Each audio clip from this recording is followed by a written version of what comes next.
That's not possible.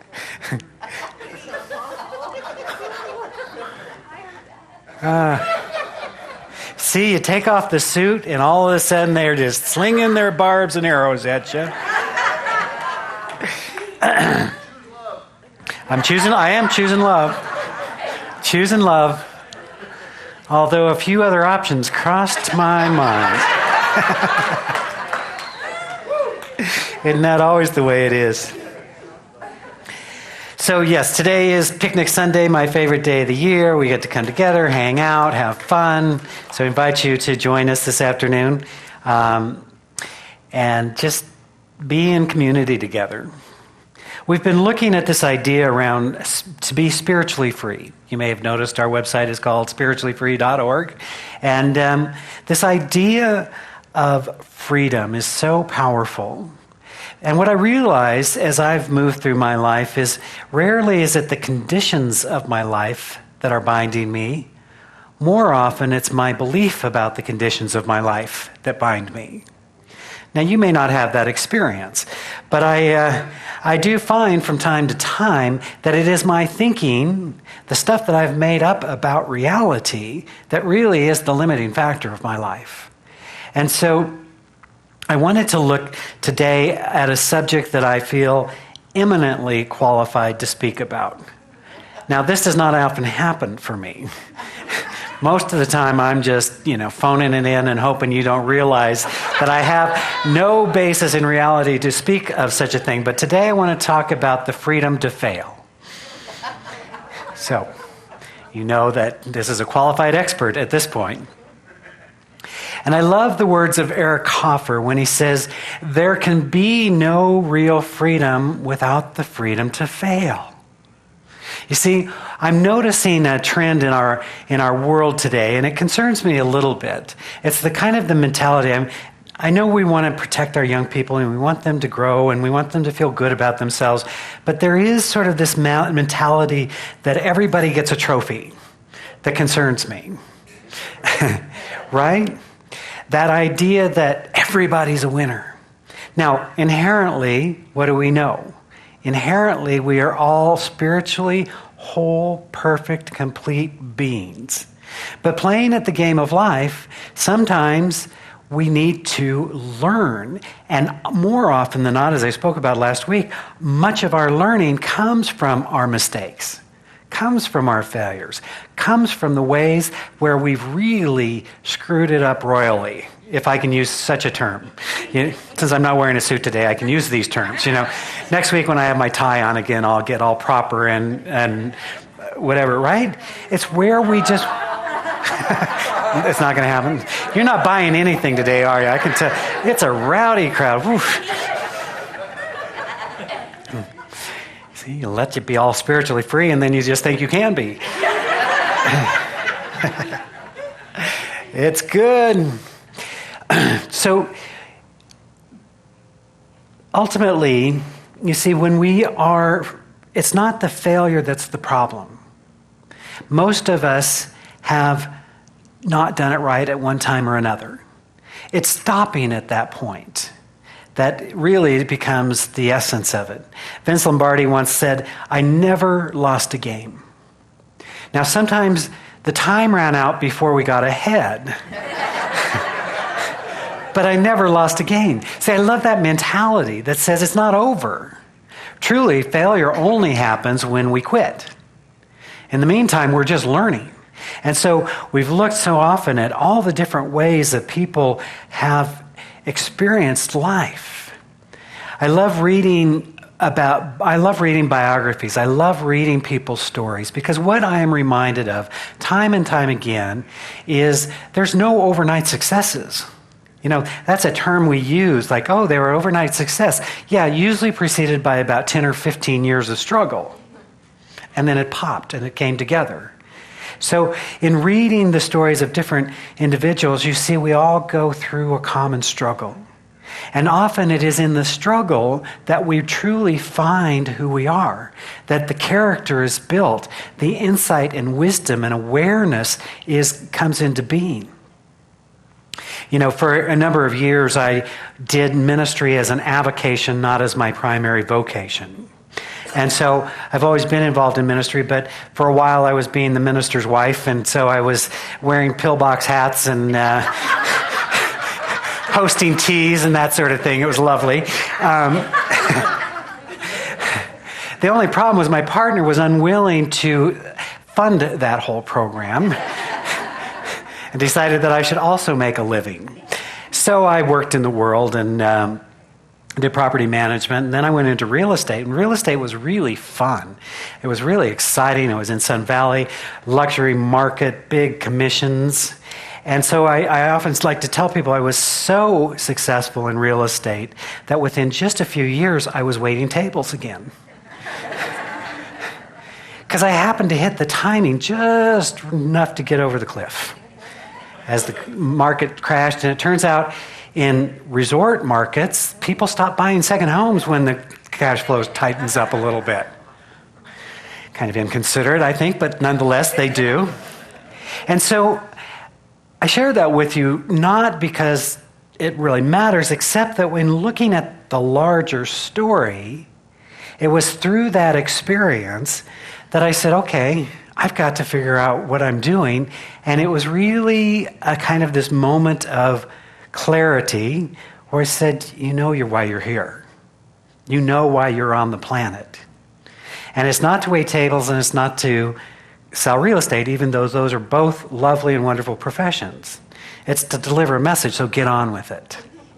You see, so in a way, my failure in terms of that was really a calling back to my true purpose. And then a little group by the name of the Salt Lake Center for Spiritual Living called me and said, hey, could you help us out?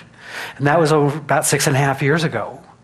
And so in the larger picture, in the bigger story, there are no failures. There's just life teaching us how to live. There's no good experiences, there's no bad experience, there's just experiences. And so what I find for many of us is very often it is not the failure that's the problem, it's our fear of failure. What if I put it out there and I fall flat on my face? And maybe it's better to just sit in my safe, comfortable, small world and live from there. Because what if I really put my heart and soul into something and it doesn't work? Whew, how terrible would that be? But Thomas Merton said this. He said, what you fear is an indicator of what you seek. I love that. What you fear is an indicator of what you seek. You see, in our fulfillment, in the thing that we know at some level of our being that will bring great joy and satisfaction to our life is also our greatest fear. Joseph Campbell said it this way. He said, the cave you fear to enter holds the treasure you seek. The cave you fear to enter. So you see in mythology over and over and over this cycle of what happens as people go off on the journey, and there comes a time of the road of trials and the story gets good and dragons are fought and all kinds of wonderful things are happening. And then there always comes to a point what he refers to as the supreme ordeal. In Star Wars terms, for those that you remember, it was when, after Luke Skywalker has gone through this massive training program with this little short dude with pointy ears, green, called Yoda. And Yoda comes to him after teaching him all these skills and all these things, and he comes to him and says, you got to go into the cave. And he says, with you, nothing you may take. Because that's how Yoda spoke, right? Which is to say, you can't take anything with you, if you need that translation. I'm happy to help out in that capacity. Right? What does that mean? Because ultimately, when we come to the defining moment, it is us and our mirror. And we see that the limitation in our life is not what is happening around us. It is what is happening within us. It is about seeing and sensing and realizing that we are holding this limiting belief of possibility. You see, Dr. Holmes said to us, we exist in a sea of limitless possibility, and ours is the privilege of giving birth to it. We would suggest to you that in this teaching, we're saying there's one life, one power, one presence, one being, one infinite something. Call it what you will. Call it God. Call it Allah. Call it Yahweh. Call it the 10,000 other names. There's something. And it is pure potentiality. It is the source from which all of life has manifested itself. And it is resident within each one of us, seeking, longing, calling for its own self-expression. But we have to give it the yes. We have to give it the vessel. We have to be the vehicle through which infinite possibility can be expressed.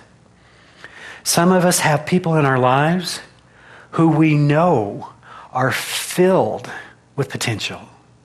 We know have great possibility within them. And yet they seem to be living lives that don't work. Am I the only one that has these people in my life? Or do you have them too, right? I think about some dear loved ones who struggled with addiction. And I could see this powerful, loving presence, but couldn't figure out how to evidence it into the world. And so the addiction became the thing that took them away from the fulfillment of the potential. So we all have the divine potential, but we have to be in the operation of bringing it to the world. Now, you'll hear me say all the time, we do not expect that just because you've now been studying science of mind for a while that you live a perfect life. Yet.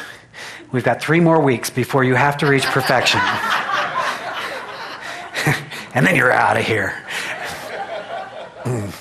Right? But ultimately, it has to be evidenced in the world.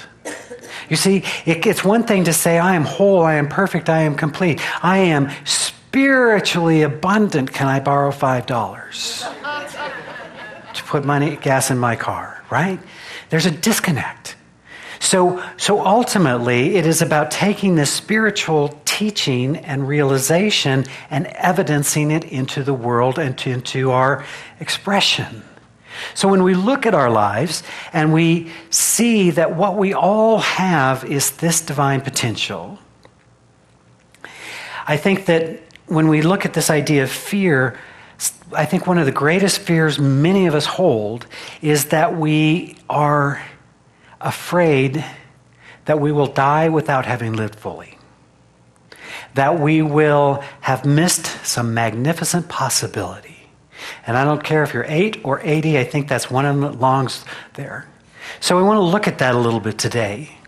You see, I believe that each of us is a unique expression of the divine, and that our job is to bring forth that which is within us. In the Gospel of Thomas, there's a very powerful passage.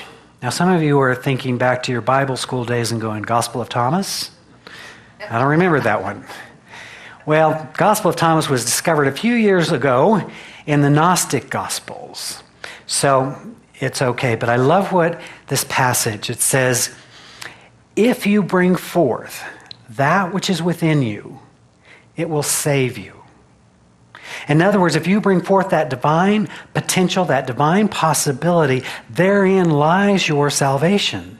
However, he goes on to say, if you do not bring forth that which is within you, it will destroy you. And so I think about those loved ones who suffered through addiction, who never brought forth the potential, who hid behind the addiction, and it literally destroyed their lives. Recovery and rehabilitation comes in coming back into contact with the truth of who we are. And so we're all in a process of growing and evolving and becoming. So many of us live in fear. I picked up a book that I've been reading over the years because I never can seem to read from front to back. I always read unilaterally, right? Multilaterally, I guess. And it's a wonderful book called The Great Work of Your Life, A Guide to the Journey of Your True Calling, written by Stephen Cope. Wonderful, brilliant book. And he takes from the story of the Bhagavad Gita, which talks very much about our Dharma. And Dharma is our divine purpose. It is that unique combination of life that you are called to bring forward. And in this wonderful book, he uses these great examples of people's lives sharing different aspects of it. But in the Bhagavad Gita, for those who have not read the Bhagavad Gita yet lately or have not at all, the Bhagavad Gita is yet one more spiritual masterpiece. And it's done in the terms of metaphor as, as Arjuna, who is the greatest warrior, is taught by Krishna, who is a charioteer, actually God hidden, God disguised. Again, another theme you see in mythology over and over and over. Even as long as we're using the metaphor, Yoda was more than just a little green guy. You may know he was a master, right? And so masters always come to us disguised as something else. So while this great warrior shows up on the battlefield, he is filled with doubt. Now, you've got to appreciate him because he, like many of us, is filled with neurosis and doubt. He has issues, we would say in today's language, right? And so in this conversation about going into the great battle, the great battlefield, comes insight and wisdom and understanding. And Stephen Cope points this out. And he says this, he says, in fact, the Bhagavad Gita was written precisely to show us how to make the world of action, the marketplace, the workplace, the family, an arena for our spiritual development. Indeed, it portrays the battlefield of life, real life, everyday life, as the most potent venue for transformation. You see, I'm a great fan of this. Ours is not a teaching that says, go sit in a monastery, go withdraw from the world and om or chant or do that, and that's your life work. Become spiritual. Ours is say, yes, take times of retreat, om, chant, rub your beads, do whatever you do, but then go back into the world.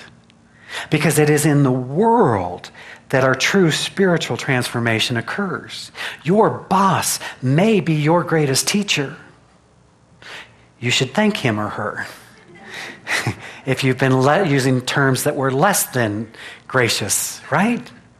It's the things that don't work that are teaching us. So he's saying this Bhagavad Gita. So what we see in Arjuna is this great warrior filled with doubt. And doubt is that thing that keeps us stuck. You know, sometimes I sit in prayer and meditation, envisioning, and a possibility for my life opens up. And I see it bigger and grander and more clear and more full. And it freaks me out. And the little voice of ego wants to jump into that void and say, really? What makes you think? Right? So this great warrior is being taught in how to live life more fully. And what the Bhagavad Gita is teaching us is that we need to live according to our Dharma. Dharma can be interpreted as path or teaching or the law.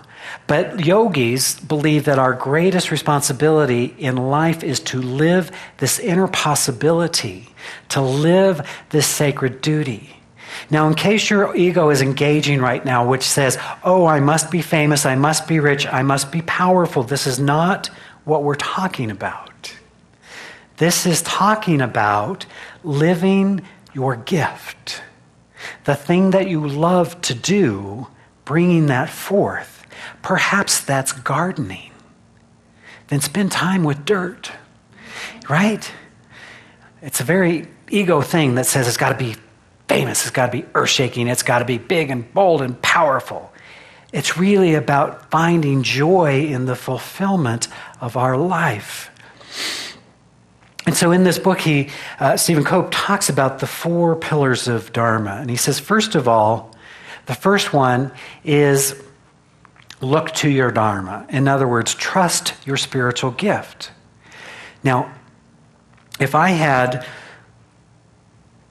I want to make this worth my while. If I had $100 for every time someone has said to me, because ultimately in any conversation always comes down to, what do you want and what do you love to do?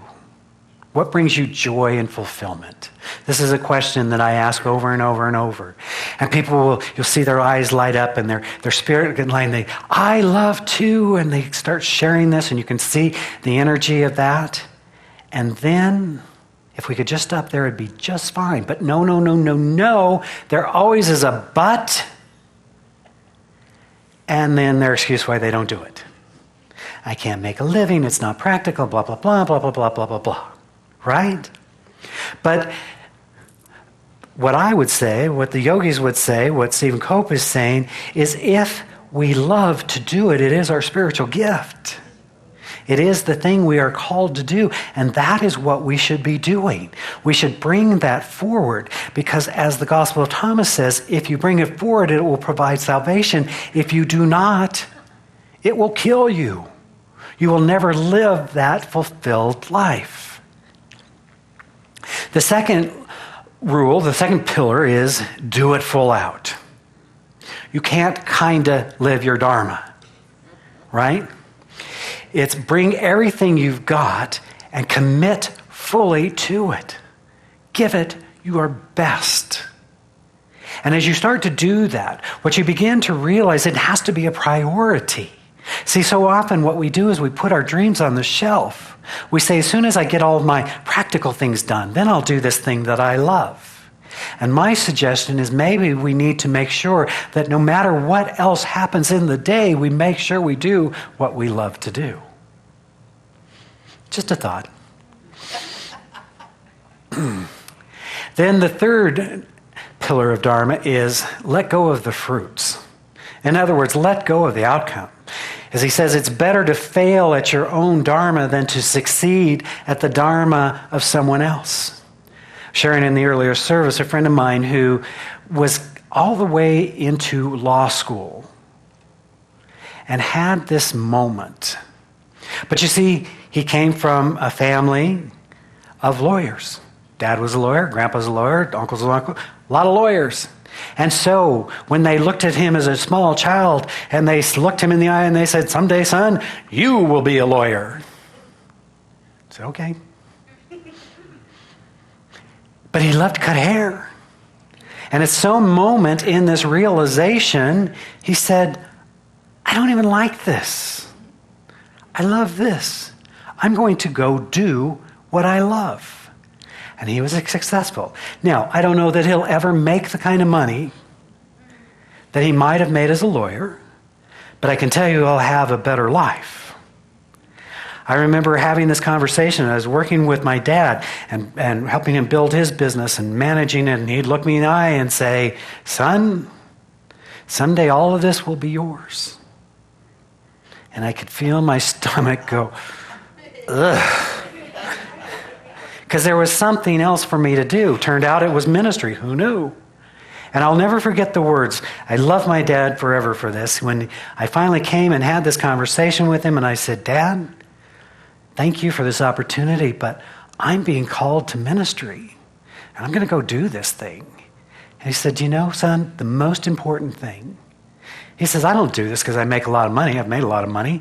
But I love this. The most important thing is that you do what you love to do. What a beautiful insight. So it's better to fail at your own Dharma than to succeed at the Dharma of someone else. And the fourth pillar is turn it over to God.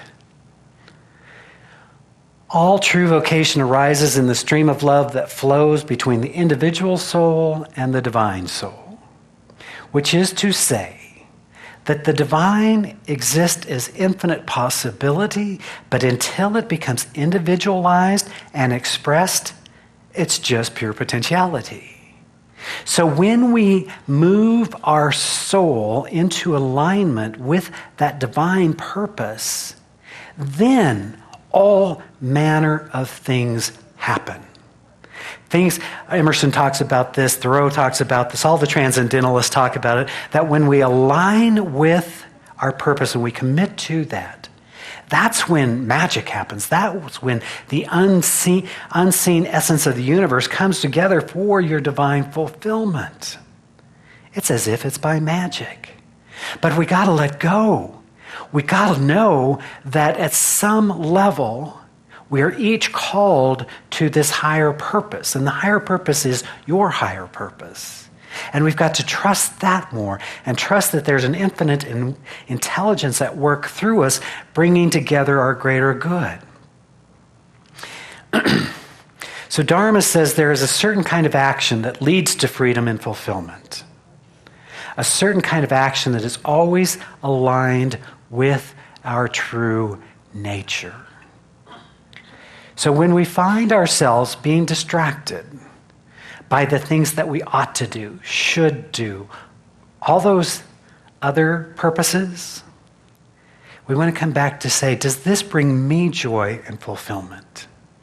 Because it is my belief that when we find our Dharma, when we live from our joy and fulfillment, the world is a better place.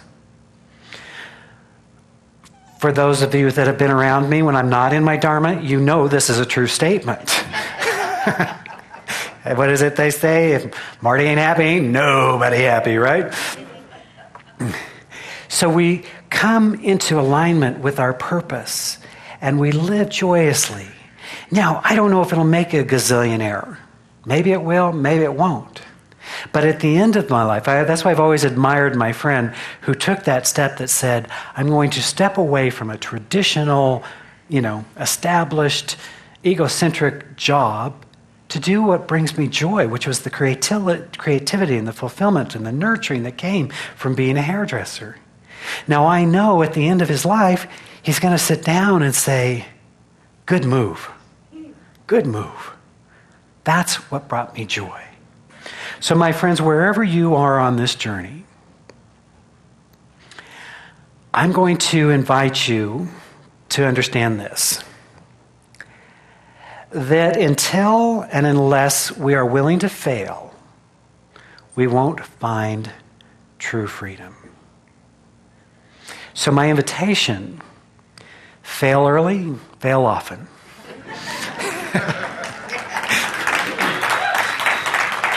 I told you you're going to love this talk. You're going to walk away from this feeling so empowered, like, yeah, I can screw up anything. Yay me. Right? Just that willingness to put it out there. And if it all falls, oh well, we'll learn, right? We'll grow, we'll become more. Just know that you are loved, you are supported in living that full, dynamic, and authentic life. Let us pray.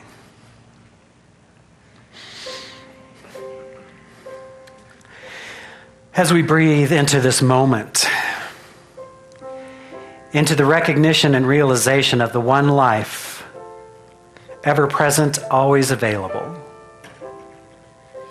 That those 10,000 names we call it, whether we call it God or Allah or Yahweh or Krishna or any other name, there is something, the one life, the one power, the one presence, that is the very source and substance of all that is, that expresses itself in, through, and as all creation.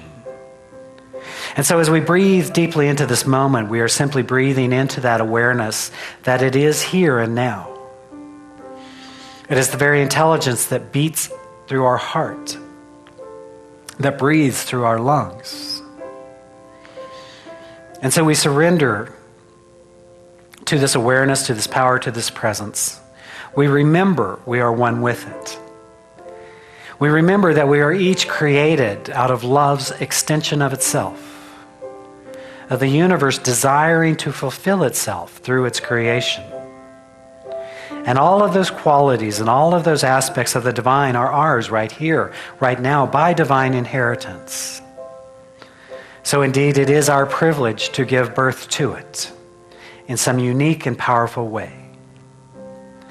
As I speak this word of truth this day, I'm simply recognizing that we are immersed in the presence of divine love. And that love seeks nothing more than to reveal itself, to make itself known. So we find it easy to open our hearts to extend compassion, to forgive freely, joyously, and lovingly. We allow our relationships to be healed and transformed through the power of unconditional love. We bear witness to the truth that there is but wholeness, and that wholeness is revealing itself as health, as well-being, as vitality through every cell and every system of our being. We are experiencing the full dynamic life. We know that we are abundant beings, for we are one with the source of all that is, the creative intelligence that is making itself known. And so we choose to enter into that awareness of the abundant life, joyously giving, graciously receiving of divine bounty, living a successful life at every level of being. How good it is to know our oneness with this divine presence, to live spiritually outward, to know that all things are aligning for our highest good as we make way for truth to be revealed. So I'm giving thanks for this opportunity to be together in spiritual truth and reality. And I'm simply inviting you that if there's a burden on your heart this day, that this is the moment for new creation, for new possibility to be born. Let us bless those mistakes. Let us bless those failures. Let us bless those errors. And know that it is guiding us to a greater truth and a greater possibility even now. I'm giving thanks for the many blessings. The many blessings of love, of friendship, of joy, of harmony, of all good. And as we give thanks for these blessings, we simply extend a blessing. We bless this spiritual community, this divine idea unfolding, knowing that it is divinely guided and abundantly supplied. We extend a blessing to our brothers and sisters across the planet. We're simply sensing and knowing a planet at peace and a world that works for all. That even in the midst of chaos and confusion, there is an awareness of truth being revealed. That we move forward confidently with a greater possibility emerging. And as is our custom and our tradition, we bless all priests, all rabbis, ministers, teachers of all faiths and all faith traditions. For I know that where two or more are gathered in the presence, the I am is there. And it is good, it is healing, it is transformative. How grateful I am to stand in the awareness of truth. How grateful I am for this inner realization, and how grateful I am for the laws of spirit that operate upon the word and the consciousness established here, bringing forth the highest good for all concerned. And so in joy and in profound gratitude, I'm simply giving thanks. I'm allowing it to be so, as together we say, and so it is. I am so blessed.